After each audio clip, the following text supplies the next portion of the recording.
Queridos, eu quero cumprimentá-los com a graça e a paz do nosso Senhor. Você que irá nos assistir pelo nosso canal, seja muito bem-vindo ao canal da Igreja Cristã Presbiteriana do Guará.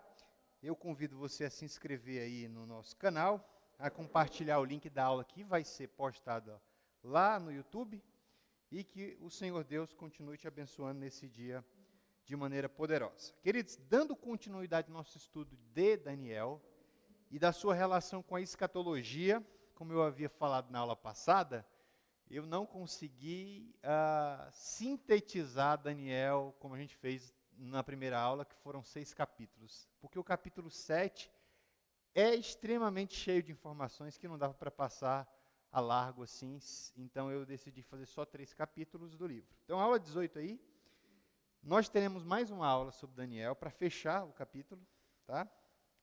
Então, na aula de hoje, daremos continuidade à apresentação panorâmica, não é expositiva, tá? Do livro do profeta Daniel.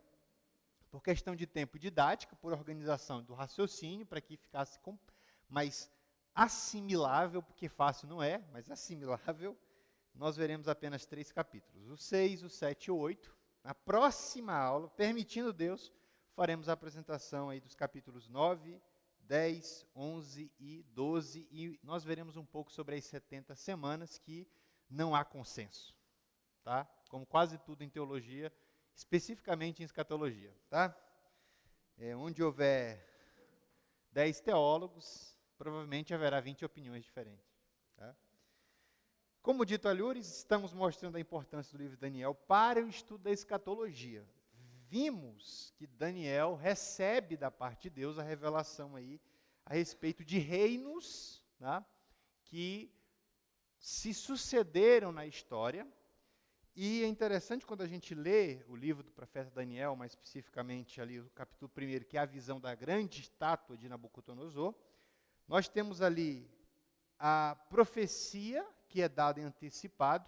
Daniel recebe a profecia 210 anos antes de acontecer o que é narrado historicamente, que é a sucessão dos reinos. Primeiro Daniel vê na estátua de Nabucodonosor ali, cabeça de ouro, peito e braço de prata, quadris e abdômen, né, de bronze, pernas de ferro, pés misturado com barro, que é, digamos assim, a representação de impérios. Império babilônico, a cabeça, Império Medo-Persa, porque está ligado pelo peito, Império Grego ou Greco-Macedônio, de Alexandre o Grande, e por último, e o mais importante deles, por assim dizer, o Império Romano. Vai aparecer na visão do capítulo 7, onde ele vai falar sobre o bode e o carneiro, tá? Vamos demorar um pouquinho mais nessa visão, porque ela é um pouco mais complicada, tá? E nunca se esqueça disso. O Senhor pode voltar no período da nossa vida. Tá? Vamos aqui para o capítulo 6. Como eu disse, não é uma exposição do livro, a gente vai fazer aqui algumas observações do livro de Daniel. Começando aí dos 3 primeiros versículos do capítulo 6 de Daniel, o que nós temos aqui, Dario, né, rei dos Medos, ele herda um império gigantesco, e a fim de dar conta de tamanho império, ele coloca para administrar ou para governar 120 sátrapas, que são governadores, tá? E acima desses 120 sátrapas, ou governadores, como você preferir, ele coloca 3 pessoas, 3 superiores, dentre eles Daniel, para supervisionar os 120. Por quê?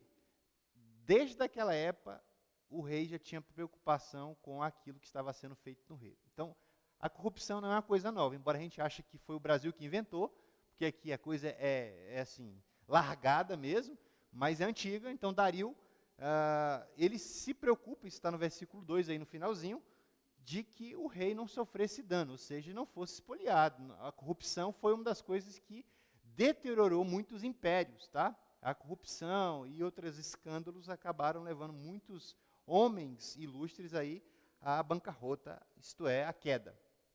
Aí, nos versículos de 1 a 3, a gente tem esse relato Dos versículos de 4 até o versículo 7, mais ou menos, aí, nós temos Daniel, um homem destacado. Eu falei das qualidades de Daniel na outra aula. Só que o que acontece? Os demais governadores e os outros 2 supervisores, porque são 3 com Daniel, eles começaram a olhar para Daniel e dizer assim: rapaz, esse camarada é muito crente, a gente não acha uma falha na vida desse cara. Não tem uma coisa que a gente procura assim, ele não é negligente, ele não furta nada do trabalho para levar para casa, ele é sociável, ele é gente como a gente. Como é que a gente vai fazer para tirar esse camarada da fita, da berlinda? Então, eles resolveram incriminar Daniel usando a lei de Moisés. Eles bolaram um decreto que proibia que durante 30 dias fizessem qualquer tipo de petição, a não ser para o rei Dario. E aí Daniel era um homem não só de virtudes, mas de oração. Orava 3 vezes ao dia. Orava 3 vezes ao dia. Então eles usaram isso como subterfúgio para incriminar Daniel. Então o que eles disseram? Vamos baixar um decreto aqui, vamos pedir que o rei Dario assine, e vamos dizer assim, quem orar a não ser para o rei, ou pedir alguma coisa para o rei, vai ser condenado à cova dos leões. E eles fizeram isso. Daniel, olha só, quando Daniel recebe a notícia, sabe o que o Daniel foi fazer? Orar. Eu lembro de uma frase muito engraçada do Martinho Lutero. Martinho Lutero, reformador aí do século XVI, quando levava notícia, quando ele recebia uma notícia ruim, ele disse: eu vou cantar a Deus e envergonhar o diabo.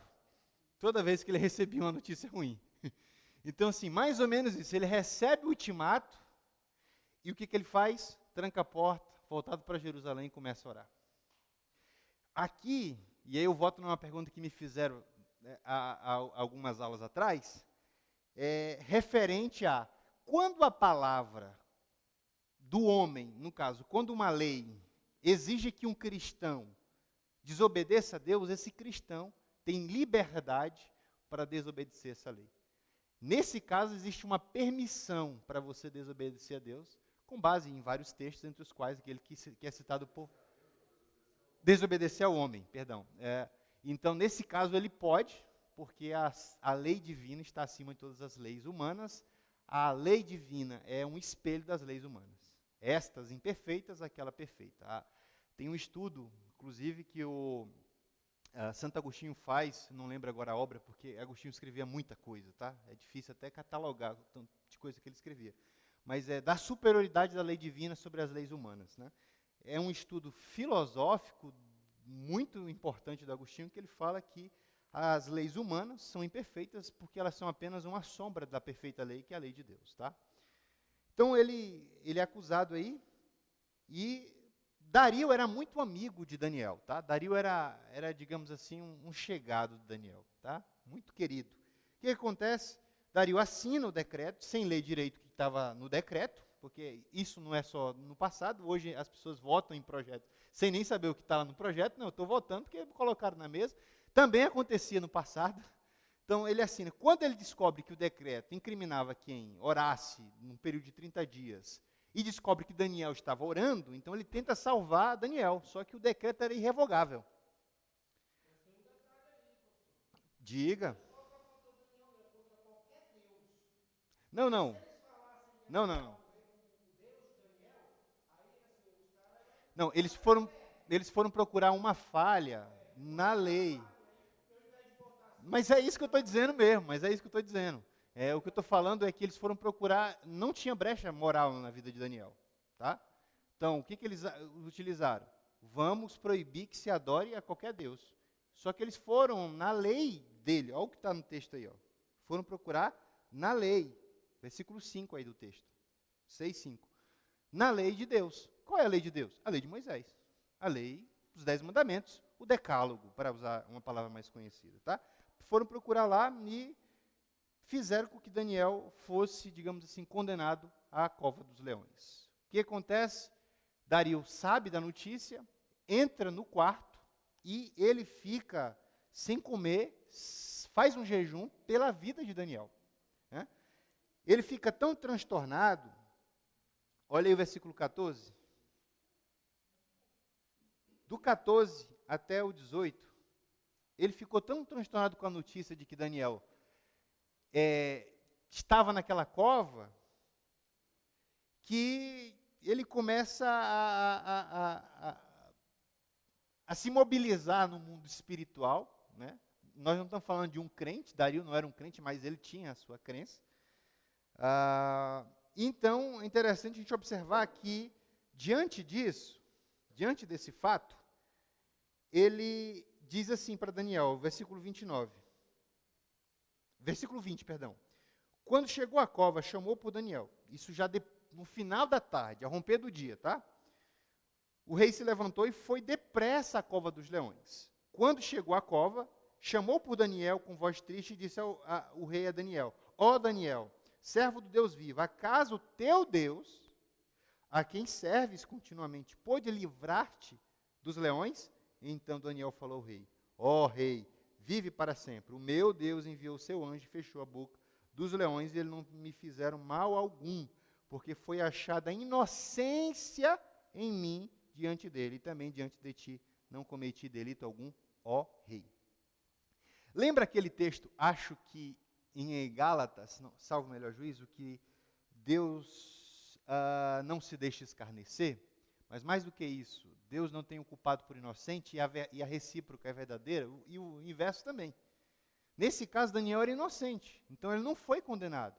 Por isso que ele diz, nada fiz, por isso fui achado inocente, Deus me livrou, e o livramento foi tão grande, que aqueles que incriminaram a Daniel foram lançados. E antes deles chegarem na porta, os leões já foram comendo ele, não sobrou nada. Será que estavam com fome, irmãos? Então, assim, parece que o jogo virou. Parece que o jogo deu uma virada, né? Então, assim, é interessante a gente observar que Deus transformou o mal em bem. Veja, por que Deus transformou o mal em bem?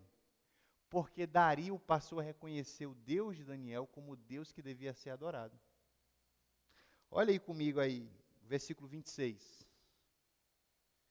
Promulgo um decreto pelo qual em todo o domínio do meu reino, e era grande, tá, gente? Os homens tremam e temam diante do Deus de Daniel, pois ele é o Deus vivo e permanece para sempre, e o seu reino nunca será destruído, e o seu domínio durará para sempre. Veja, a vida de Daniel sendo aí, digamos assim, uma pregação viva do Deus de Israel, do Deus que não falha. Ou seja, Deus muda cenários. Mudou o cenário de Daniel, mudou o cenário de Marta e Maria, e continua mudando cenários hoje na vida daqueles que creem nele. Porque o Senhor é esse refúgio na vida daqueles que para Ele se refugiam, que nele se refugiam, que nele se abrigam. Então Deus continua sendo o mesmo, imutável, que permanece para sempre. E então o nome do Senhor foi mais uma vez glorificado lá no meio daquele povo pagão e politeísta. Mostrando mais uma vez que Deus é Deus de deuses, tá? Continuemos aqui. Ainda que Daniel tenha sido lançado na cova dos leões, injustamente, diga-se de passagem, o Deus de Daniel concedeu-lhe um poderoso livramento e ele ainda foi glorificado. Digamos assim, na perseguição, naquela situação adversa. Às vezes, irmãos, a gente ora para Deus mudar uma situação na nossa vida. Às vezes, Deus não muda a situação. Deus muda a nossa reação àquela situação. Deus muda a nossa percepção daquilo que nós estamos vendo como problema. Às vezes, a forma de Deus nos livrar, não é livrar da, é livrar na situação que a gente vive. Não é nos livrar da situação, é na situação, muitas vezes. Porque Deus tem uma maneira, já falei aqui, estranha de trabalhar. Você não sabe, às vezes você está esperando Deus vir por cima, ele vem por baixo. De lado, ele vem pelo outro. Porque Deus não cabe na nossa caixinha de pensamentos. E ele não se reduz aos nossos esquemas teológicos. Ele é maior que isso.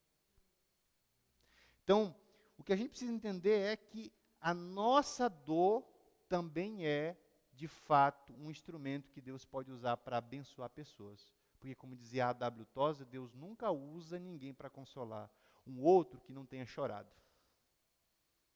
porque senão você não vai saber o que fazer, se você nunca chorou. Então, as circunstâncias adversas vivenciadas por Daniel proporcionaram a glorificação do nome do Deus único, ou do único Deus, numa terra pagã. Eu acho que eu falei para vocês aqui da oração que todo judeu, aos 5 anos, aprende de cor. Eu tenho esse texto aqui, que é o Shema Israel. Shema Israel, Adonai Eloheinu, Adonai Echad. Echad significa único. Significa, escuta, ó Israel, o Senhor é nosso Deus, o Senhor é único. Então, assim, um judeu fiel não se dobra nem na ponta da faca, porque ele sabe que só tem um Deus. O Deus único, o Deus Jeová. O Deus Todo-Poderoso.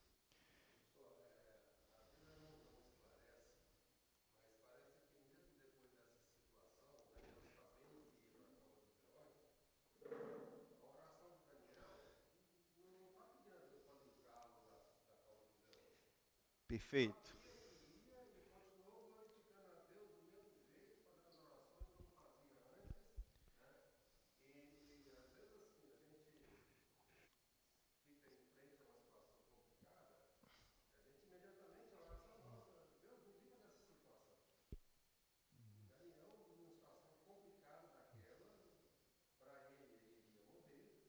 Perfeito.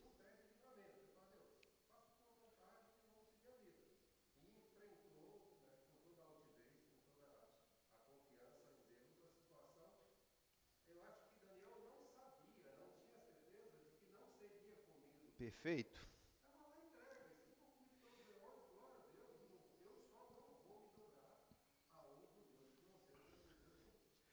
Como os amigos de Daniel, quando foram condenados à fornalha de Nabucodonosor. Ó, saiba, ó tu, rei, que se o Senhor quiser, ele vai nos livrar. Mas se não quiser, ele é Deus do mesmo jeito. Não tem problema nenhum se ele não quiser. Então, assim, isso demonstra uma fé integral, uma fé plena, uma fé que não está calcada em qualquer coisa que você possa esperar de Deus. Uma fé que a gente espera um dia ter. Né?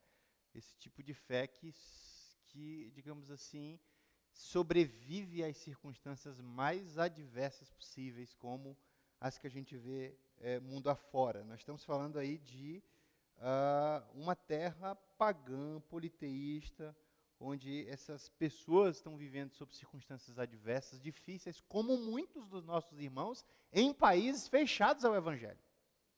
Coreia do Norte, China. Né?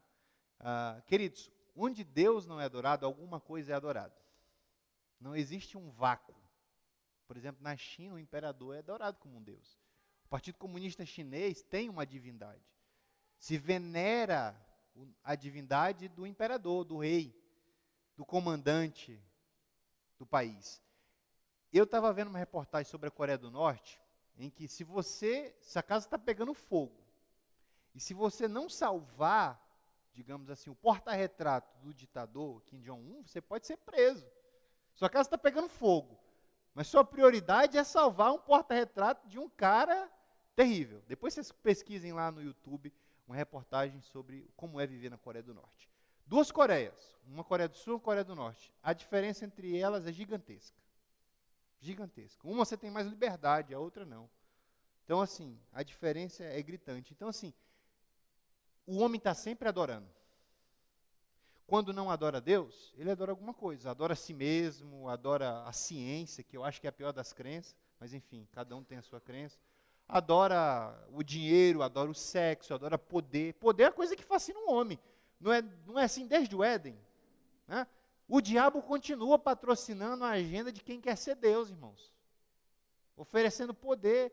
Ó, você vai ser como ele. Isso fascina os homens até hoje. Babel é esse projeto. A Torre de Babel é o projeto de tentar ser como Deus, só que sem Deus. Percebe? Hoje não mudou muita coisa. Só que a gente vem piorando, gradativamente, como humanidade e como pessoa. Tá? De uns tempos para cá as coisas estão bem piores.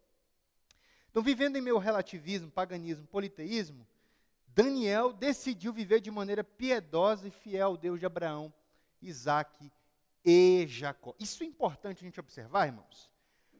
Eu falei, vou repetir o que eu falei na aula passada, porque muita gente usa Daniel como um exemplo. Está vendo? Daniel foi um homem diplomata no meio dos grandes nomes, só que sim, a maioria das pessoas que usa Daniel como base para se meter na política não tem nem metade das peculiaridades e características de Daniel.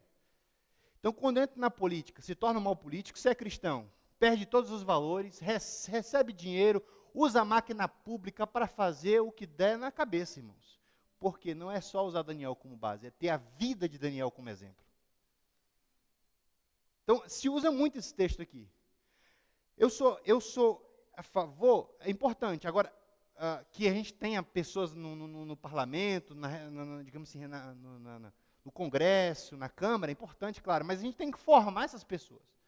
Não só teológica, política, filosófica e biblicamente, mas a gente tem que averiguar se tem caráter. Porque você não sabe o que acontece lá dentro. Se você não tem caráter, você se dobra diante desse poder que está aí. Quantos homens que eram bons e que disse, vou bater de frente com o sistema, e se dobraram, porque não tinham as qualificações necessárias para serem o que eles achavam que eram. Então, tome cuidado. Então, eu defendo que você possa ser, se você tem vocação para isso, claro, vocação, chamado, qualificação. Tem gente que é exímio orador, pode ser, de fato, um orador, um deputado de monta, aí, gente, mas tem gente que não tem essa vocação. E quando entra lá, infelizmente, fica aí como o partido dos evangélicos, que ele e nada são a mesma coisa, tá? Todo respeito.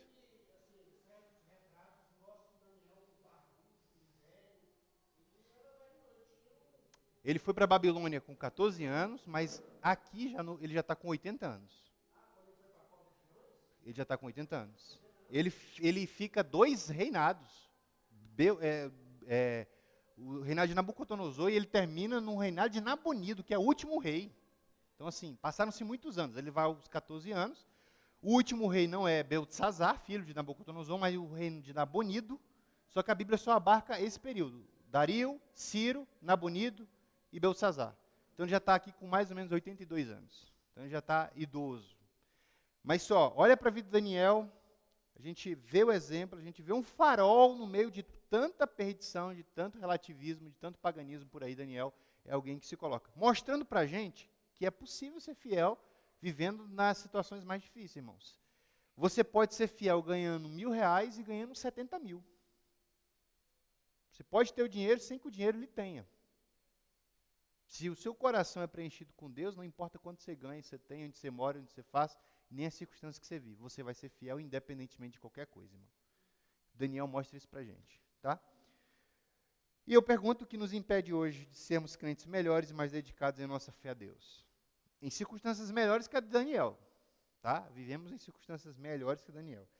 E com, digamos assim, uma abundância de informação bíblica.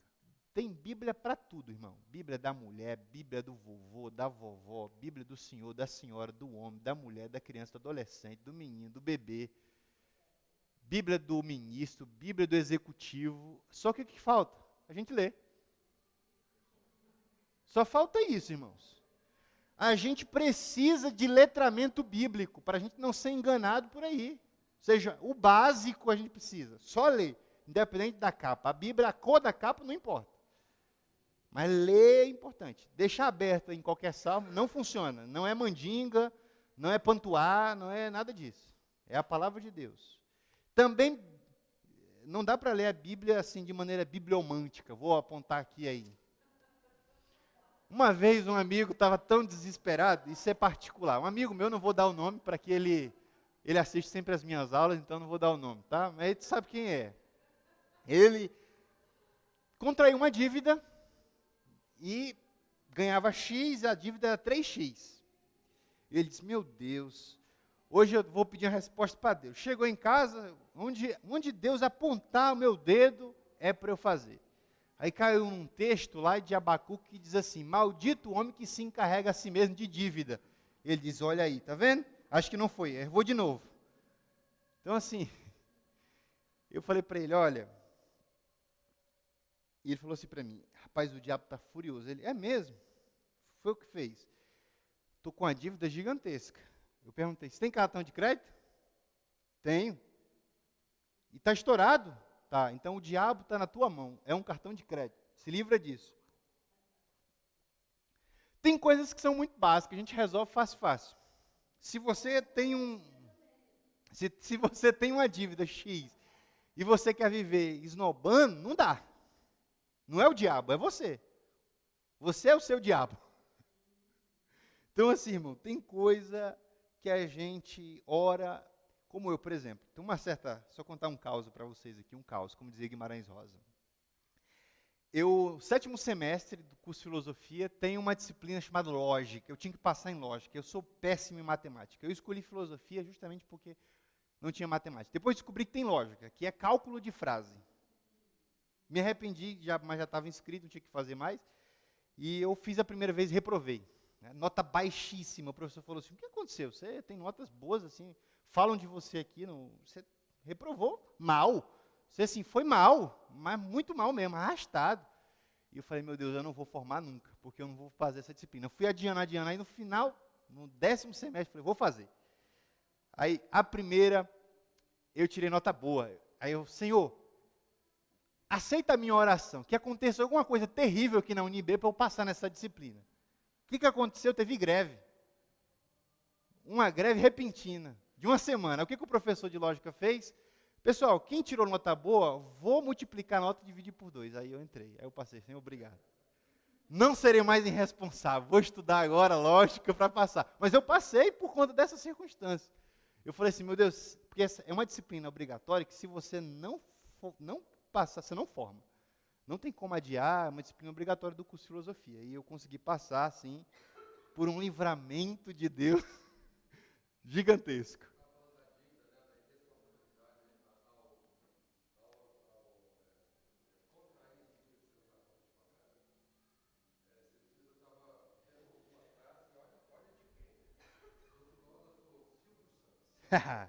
Aí sim.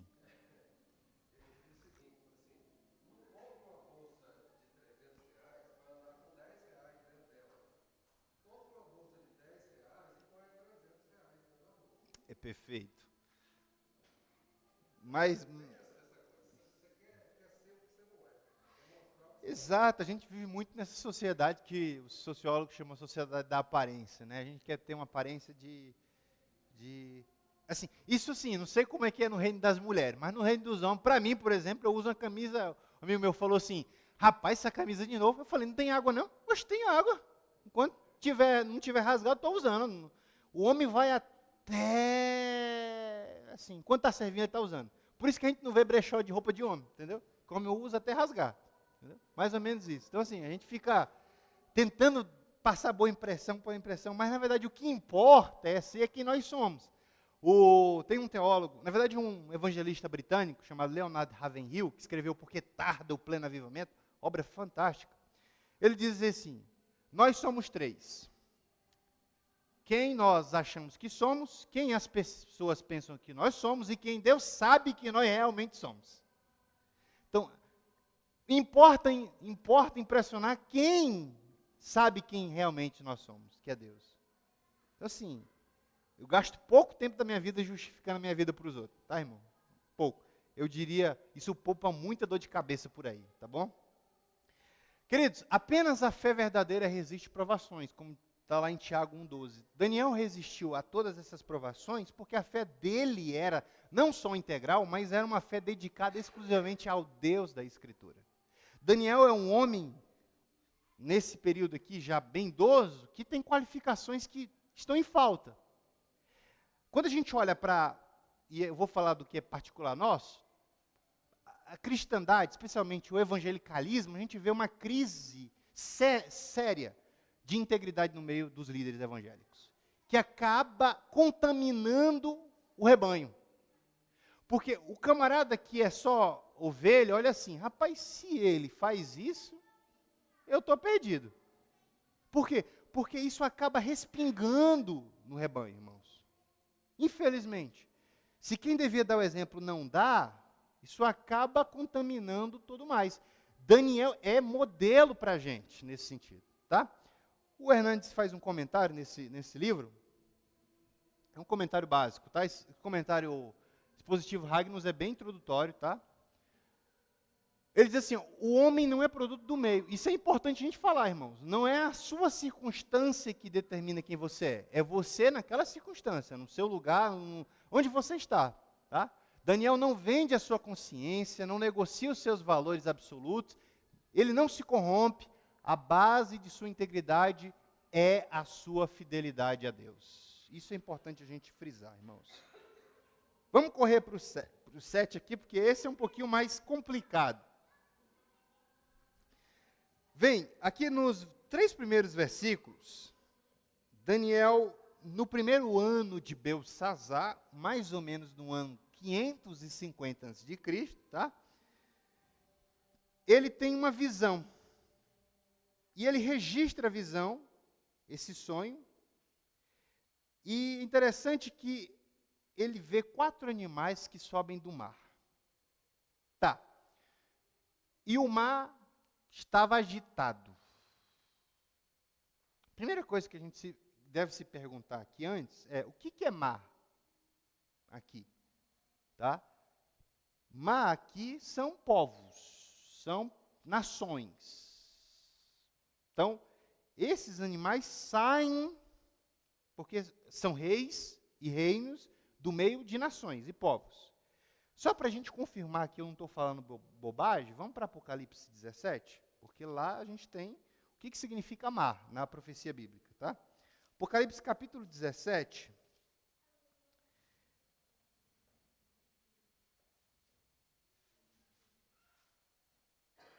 Versículo 15, 17, 15 de Apocalipse.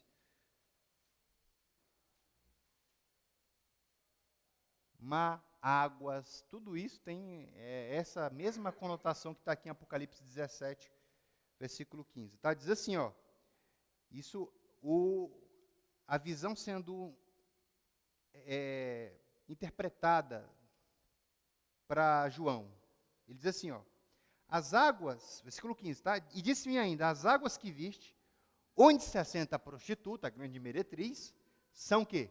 Povos, multidões, nações e línguas. Voltando para Daniel, capítulo 7, ele vê esses mares agitados, então esses povos agitados, deles surgem 4 animais. Olha aí comigo, os versículos de 4 a 8. Primeiro, um leão. Segundo, um leopardo. Terceiro, um urso. E um animal terrível e assustador, que não tem, digamos assim, nenhuma semelhança com os 3 outros. Isso é importante a gente frisar.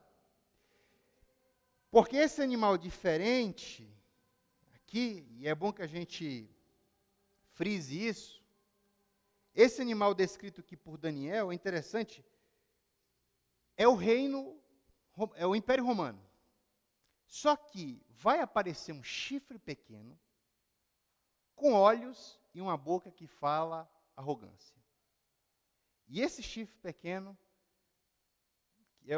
digamos assim, é o que dá mais trabalho para a gente entender aqui, especificamente porque ele vai aparecer lá no capítulo 8.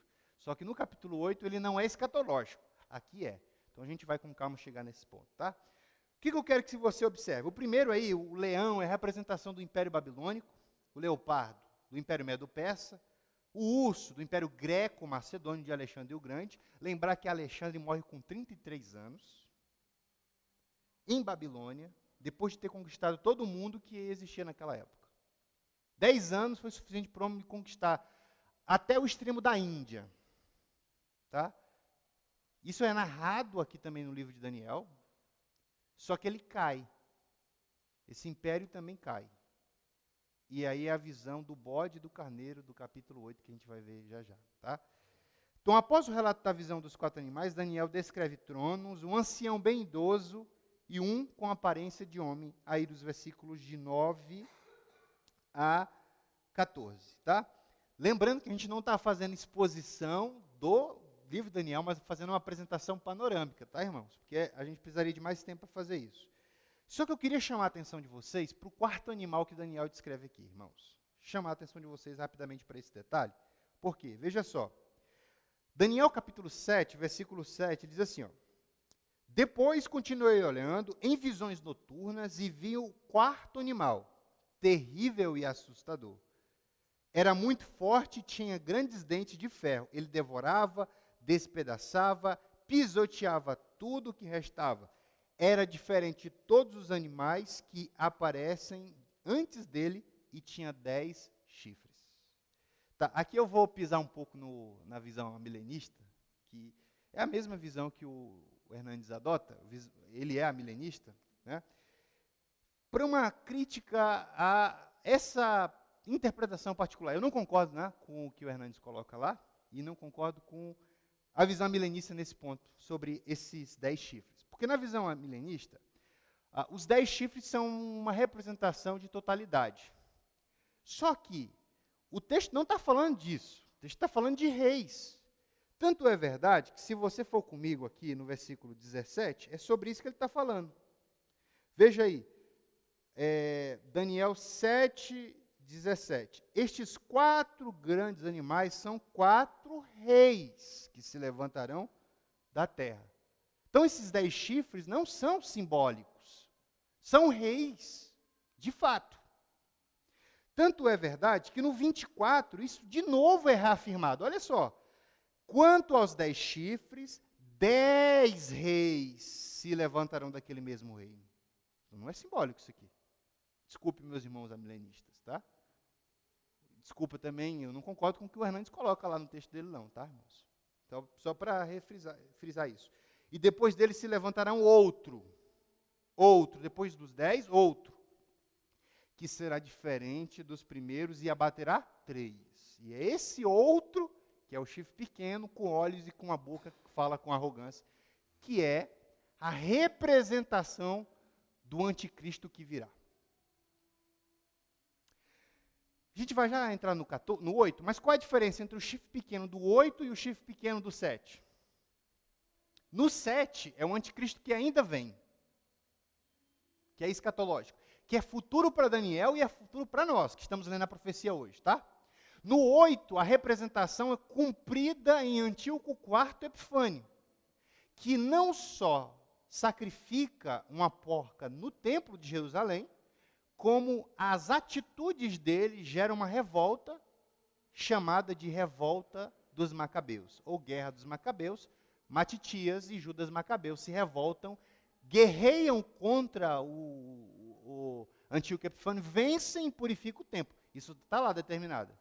Texto de Daniel, tá? Então a diferença entre o chifre pequeno que aparece no capítulo 8, que a gente vai já falar, e esse aqui, é que esse é futuro para nós também, não só para Daniel, tá?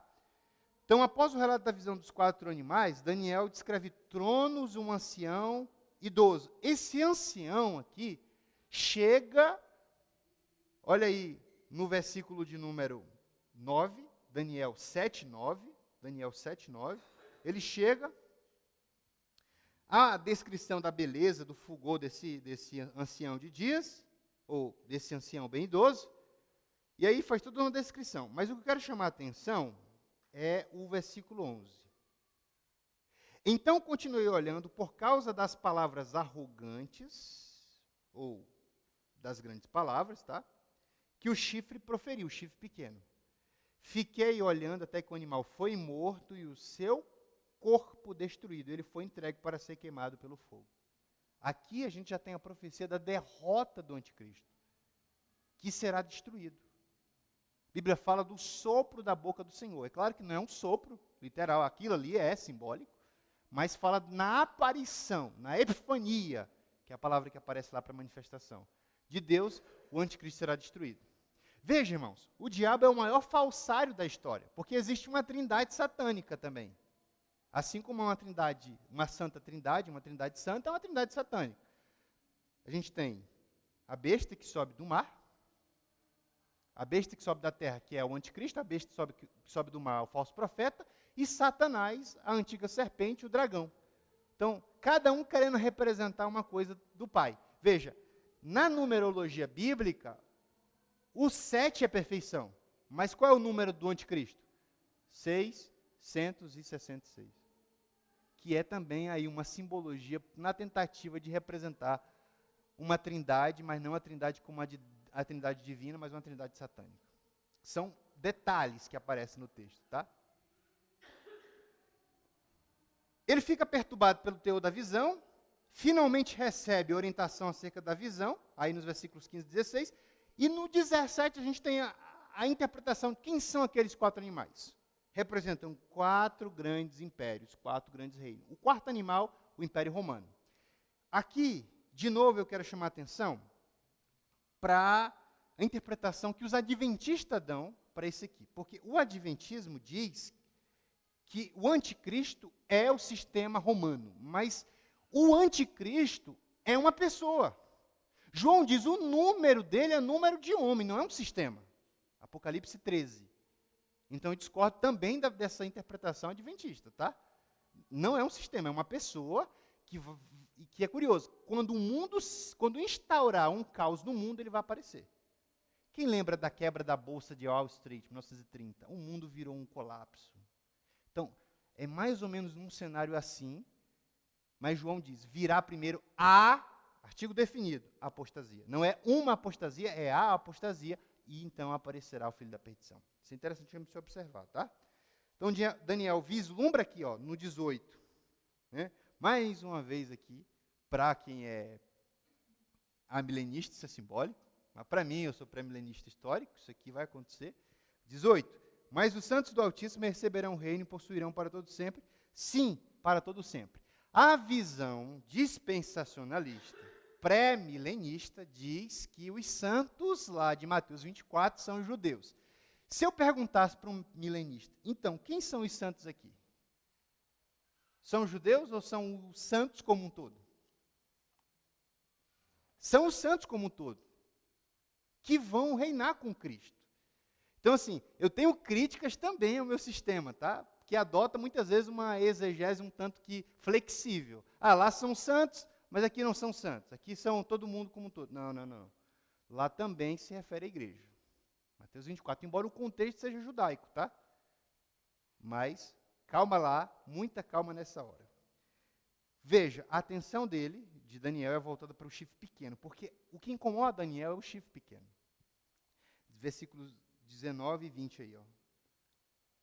Que logo após a visão, ele vê os 10 chifres e ele se volta aí. Veja, não há dúvida de que o chifre pequeno que aparece na visão seja uma representação do anticristo. E, se você é, como aqui temos muitos pré-tribulacionistas, eu não sou pré-tribulacionista, para alguns, aqui a igreja não passa para a tribulação, mas para mim passa, tá? A igreja vai passar, só que é importante distinguir tribulação de ira. Vou falar isso um pouco à frente, só dando uma adiantada. A ira é contra os filhos da desobediência. A tribulação é para todos indistintamente. Só que, e eu queria que você olhasse comigo rapidamente aí, o que vai acontecer aqui, ó. Olha aí o versículo 22.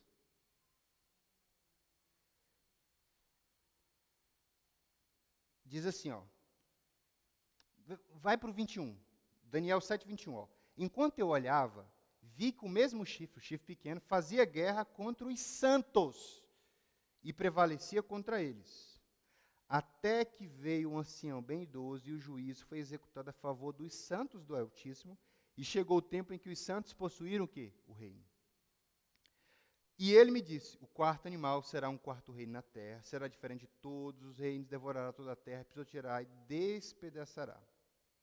Versículo 25, pula lá para o 25, ó, falará palavras contra o Altíssimo, por isso que ele é anticristo, tá? Porque ele é uma tentativa de representar, só que é ao contrário Cristo, tá? Por isso que é anti, tá? O Altíssimo e oprimirá os santos do Altíssimo, procurará mudar os tempos e a lei, os santos lhe serão entregues na mão por um tempo, tempos e metade de um tempo. Isso aqui, irmão, dá pano para manga, tá? Vai longe. Pode ser que ele esteja se referindo aos 6 anos em que a profecia se cumpre, são tempos aí de anos, então seriam 7 anos, que na visão dispensacionalista é dividido em 2 partes, a primeira parte, 3 anos e meio, o anticristo faz um pacto com Israel, quebra esse pacto no meio, tem os 3 anos finais, que aí começa a chamada grande tribulação. É uma visão, é uma leitura. Quanto a isso, não vou discutir, porque não tem consenso, tá? Não tem consenso quantos dias se representa, assim como as 70 semanas, tá? Para a visão dispensacionalista, a gente está na 79ª semana. Então, a gente não chegou a 70 semanas, tem um intervalo aí. Esse intervalo os dispensacionalistas chamam de igreja, período da graça. Não vou discutir isso aqui, porque não é nosso objetivo ainda, tá? É uma leitura possível. Concordo? Não, mas é uma leitura possível. Então, vamos aqui ver alguns nomes que são dados ao anticristo. João, Mateus, melhor dizendo, no capítulo 24, Jesus fala e chama o anticristo de abominação desoladora, ou abominável da desolação, tá? Quando vides no lugar santo a abominação desoladora, da qual falou o profeta Daniel, quem lê, entenda. Mas, por exemplo, João chama ele também de besta, chama ele, depois lá em 1 João, de anticristo, com esse nome, tá? Mas veja Apocalipse 13, versículos 1 e 2. Vi subir do mar uma besta com 10 chifres, 7 cabeças, sobre os chifres havia 10 coroas, e sobre as coroas trazia nome de blasfêmia. Perceba uma coisa, o anticristo, ele encarna tudo que há de pior nos 4 reinos, na visão dos 4 animais de Daniel. Veja só, a besta que viera semelhante ao quê? Leopardo. Seus pés eram como de um urso, e a sua boca como de um leão. Então, ele encarna aquilo que os impérios do passado tiveram de pior. Tá? O dragão, porque estarão juntos, falso profeta, anticristo, e o dragão, ou a besta, o Satanás, deu-lhe o seu poder, seu trono e o quê? Grande autoridade. Na sua primeira carta, João chama ele, de fato, do nome que ele é.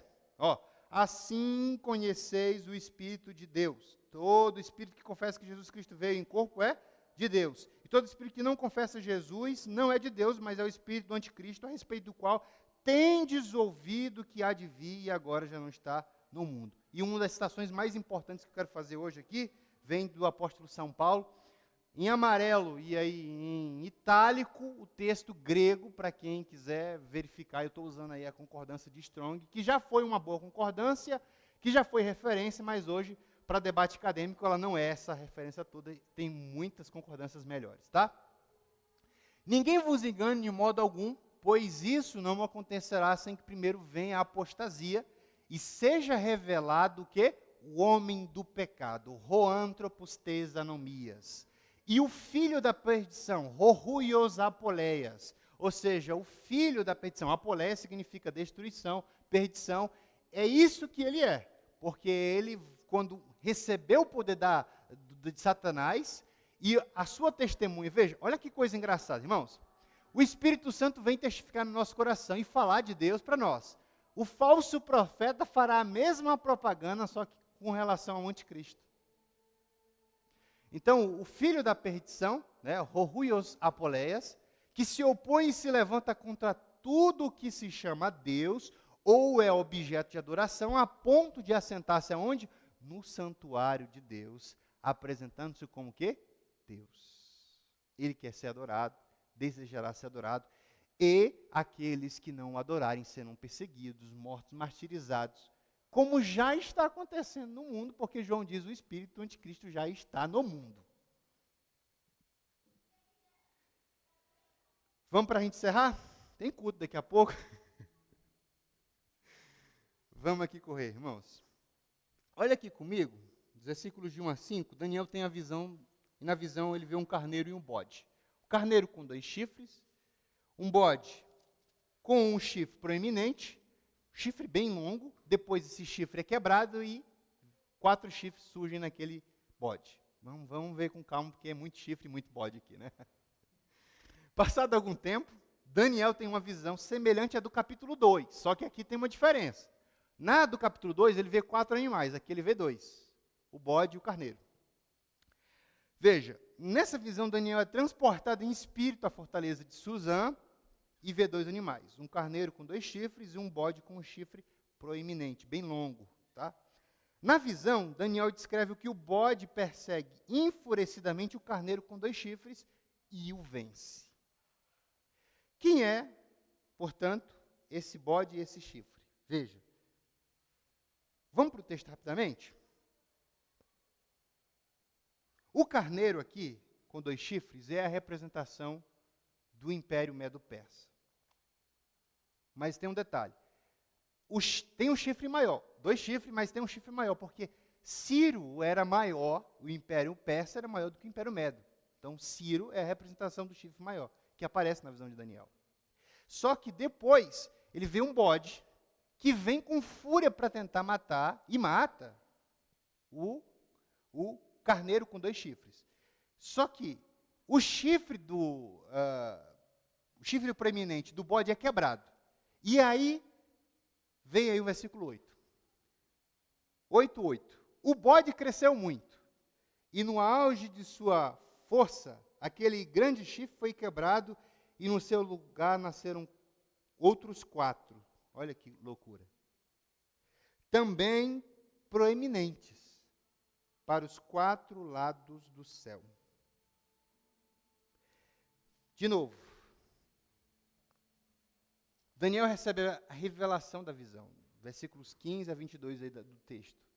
O carneiro de 2 chifres é a representação de 2 impérios, Média e Pérsia. Ciro é o chifre alto e ele é quem une os reinos. O bode de chifre proeminente é a representação do Império Grego, Alexandre o Grande, né? Logo após a morte dele, ele morre em Babilônia com 33 anos. Seu reino é dividido em 4 partes, ou em 4 dinastias, tá?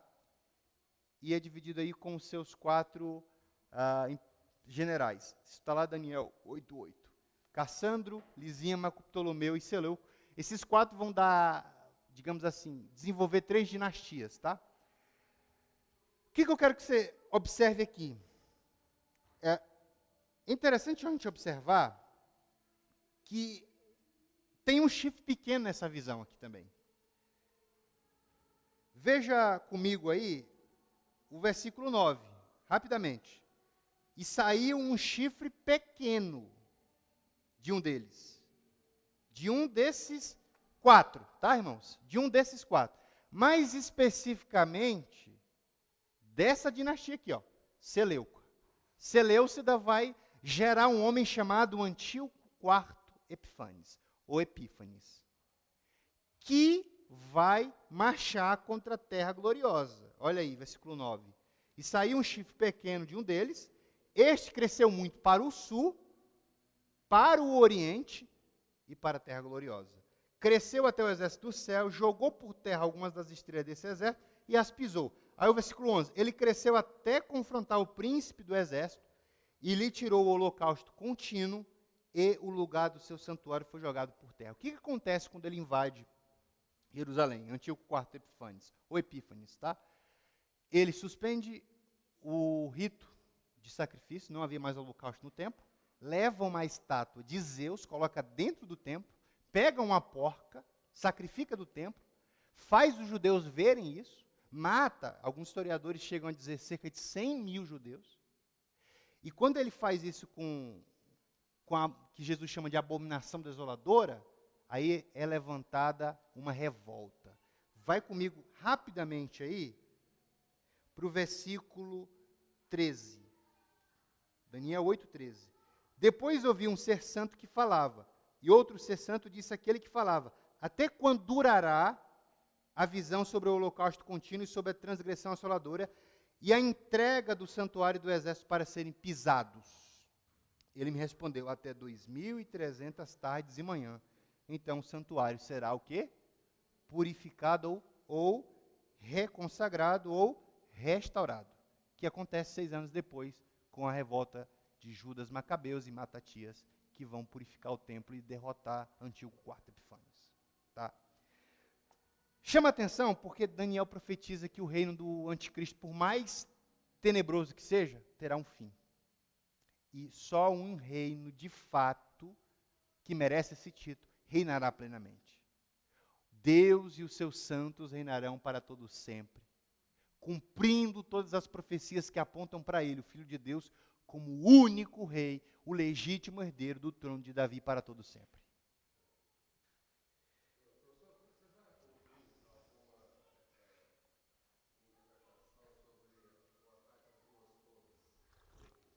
Eu já vi tanta coisa, das mais absurdas. Conte uma. Sim.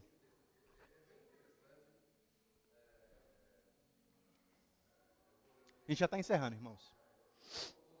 Não, fica à vontade.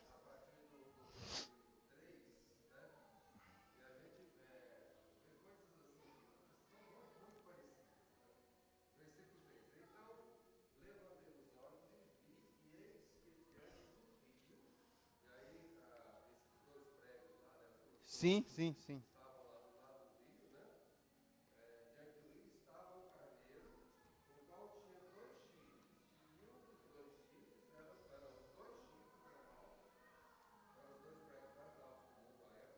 Sim.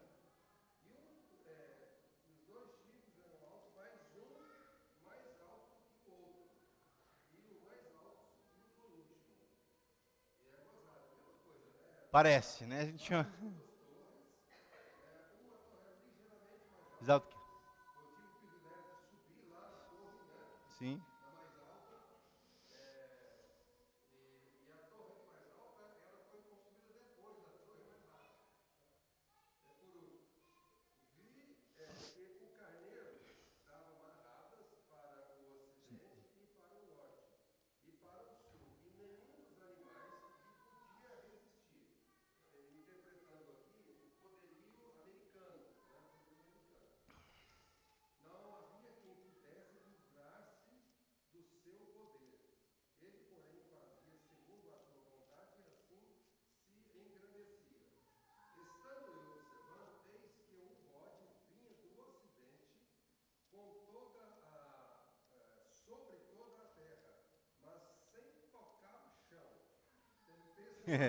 Sim.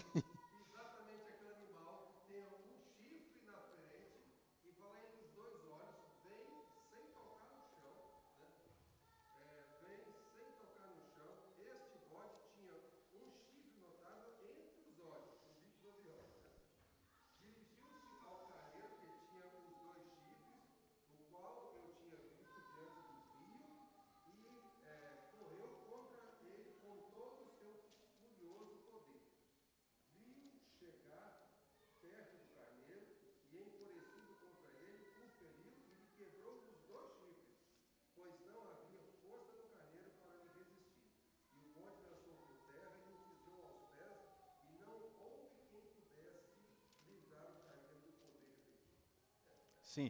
Eu estou vendo os irmãos balançando a cabeça assim, é só uma leitura, irmãos, né? Não é, não é exatamente, não é isso que o professor, é possível fazer essa assimilação. Estou começando a ficar preocupado com vocês fazendo assim, é isso mesmo, tá, gente? Brincadeira.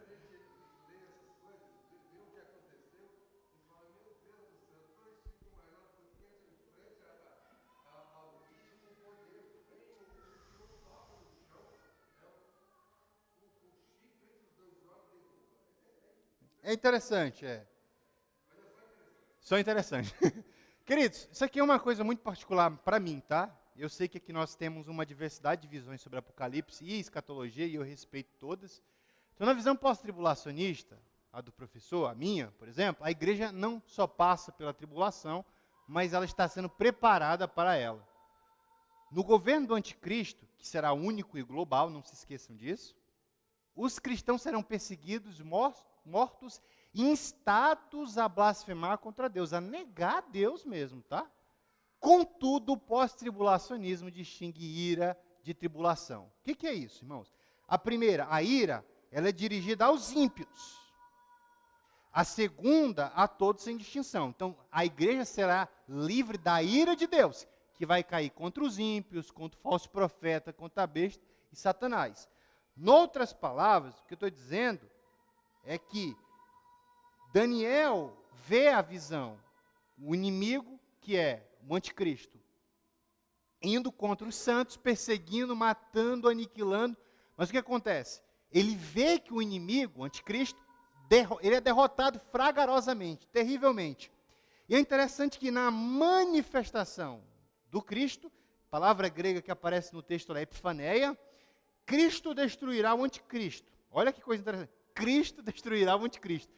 O texto fala do sopro, muito provavelmente ali o símbolo é da força do poder do Cristo que virá com os seus santos para derrotar o anticristo. Quando ele vier, destruirá e porá fim ao anticristo, que será lançado aonde? No lago de fogo e enxofre, onde estarão a besta e o falso profeta. A trindade satânica será aniquilada e Cristo reinará. Quando eu digo que a igreja será poupada, irmãos, ela será poupada da ira. Quero dizer que a ira não cai contra a igreja. A igreja será divinamente protegida na tribulação. Isso na minha visão, e é só uma visão. Todo ponto de vista é o quê? A vista de um ponto. Beleza? Eu concordo com o que o LED fala. A igreja estará na terra durante todo o período da grande tribulação, mas será divinamente protegida da ira de Deus. E aqui um ponto importante. Todos têm que concordar que é inconcebível que a igreja sofrerá a ira de Deus. Não sofrerá, porque a ira de Deus é contra o ímpio. Quando o cálice do cordeiro estiver cheio e for derramado sobre a terra, os ímpios irão sofrer como nunca sofreram antes. E tem um pior, depois virá o julgamento, e depois um sofrimento para toda a eternidade. Mas para os fiéis, gozarão para toda a eternidade com Cristo nas bodas do Cordeiro. E, obrigado.